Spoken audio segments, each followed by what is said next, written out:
Graça e paz, meu querido irmão, minha querida irmã, bom dia.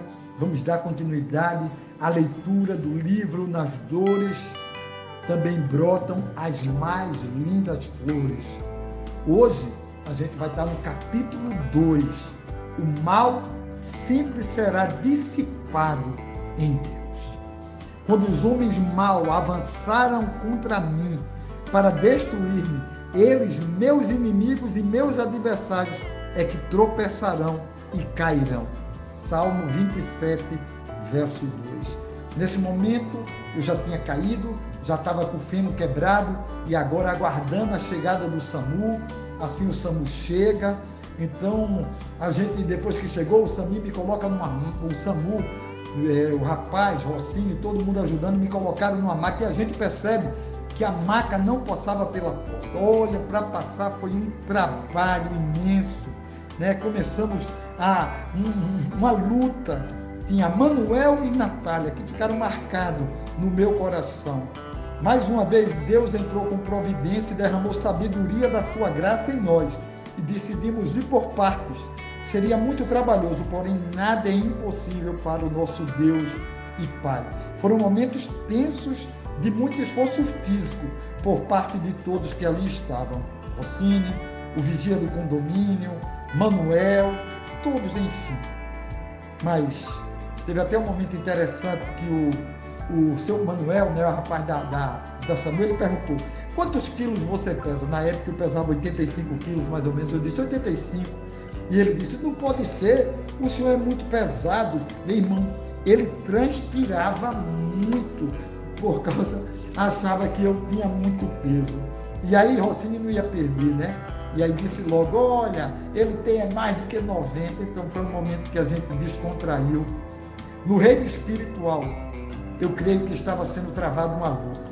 Havia uma guerra, porém nós já sabíamos qual o resultado dela. Ela é necessária para o nosso crescimento e para alimentar a nossa fé. Sabe o que Jesus Cristo disse? No mundo passais por aflições, mas tende bom ânimo, eu venci o mundo. Eu lembro que esse acontecimento em Gravatá me traz muitas memórias, porque meu pai tinha comprado uma casa em Gravatá, lá pelos meados de 1971, na Chácara Suíça, que foi um dos primeiros condomínios da cidade. Eu tinha em média de 9 anos nessa época. Eu era criança, gente, penso numa criança feliz, alegre, mas também muito travessa. Sempre eu estava envolvido com perigos e travessuras. E lá na Chácara Suíça não foi diferente. Aconteceram muitos episódios na minha vida. De ir para o hospital, levar pontos, eu quebrei o queixo, eu enfiei o cabo da bicicleta nas minhas axilas, eu levei um tiro no queixo de ar comprimido, e nesse eu quase morria, porque ele ficou exatamente bem próximo à veia aorta, né? Eu fui submetido a uma cirurgia de urgência, enfim. Gravatá tem muita história. Teve uma grande confusão que eu me envolvi lá no Quatá, que era um clube lá de Gravatá. Mas Jó diz uma coisa interessante no capítulo 42, verso 2. Sei que podes fazer todas as coisas, e nenhum dos planos do Senhor podem ser frustrados.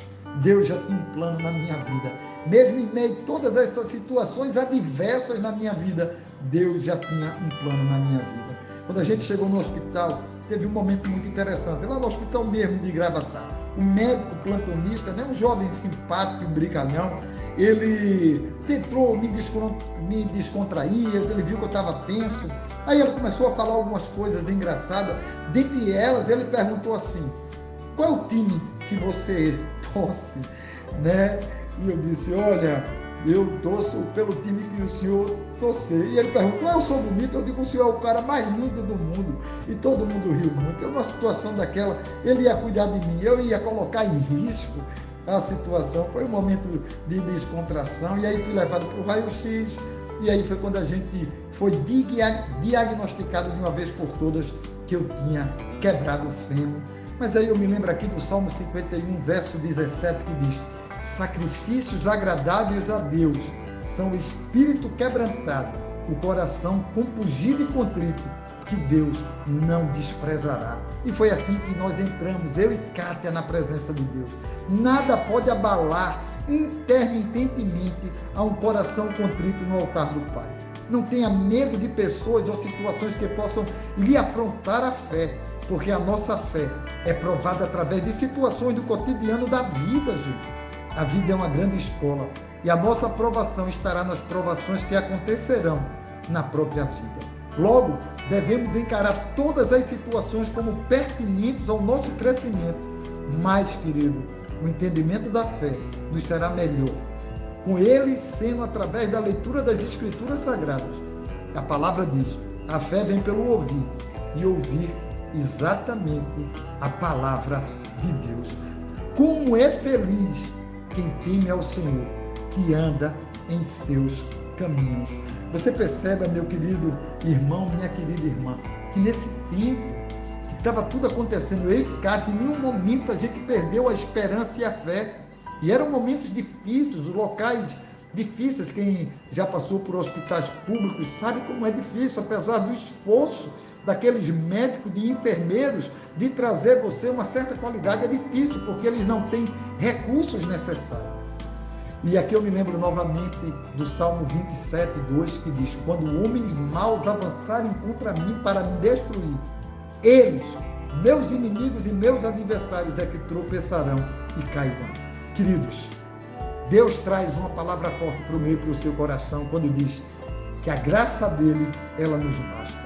Não importa o que você esteja vivendo agora, querido, eu quero dizer a você, não desanime. Não permita que os seus pensamentos vagueiem em coisas ruins. Não permita que o mal conduza os seus pensamentos, os elevando às dores que ainda não existem e às derrotas que não aconteceram.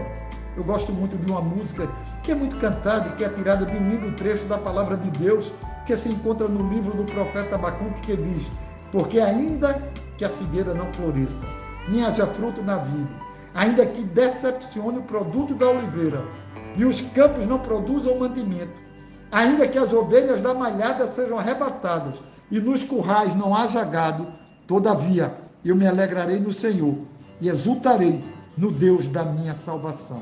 Abacuque 3, 17 a 18.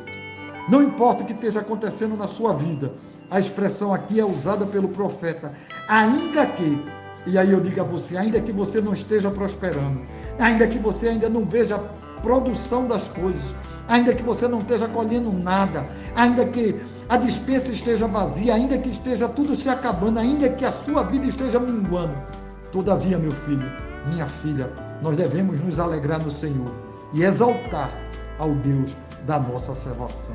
Levante, meu irmão, a sua cabeça e perceba a grandeza de tudo que está acontecendo ao seu redor. O Deus que te criou, que criou todas as coisas, é o nosso abençoador. E Ele é a nossa alegria. Ele, querido, que nas estações da vida está acontecendo permanentemente em nossas vidas, porque elas são dinâmicas e constantes. É um ciclo eterno, mas a primavera sempre irá chegar.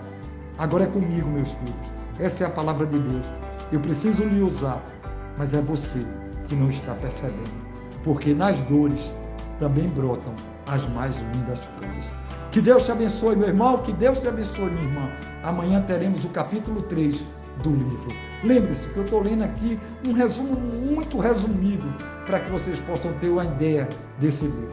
Deus te abençoe.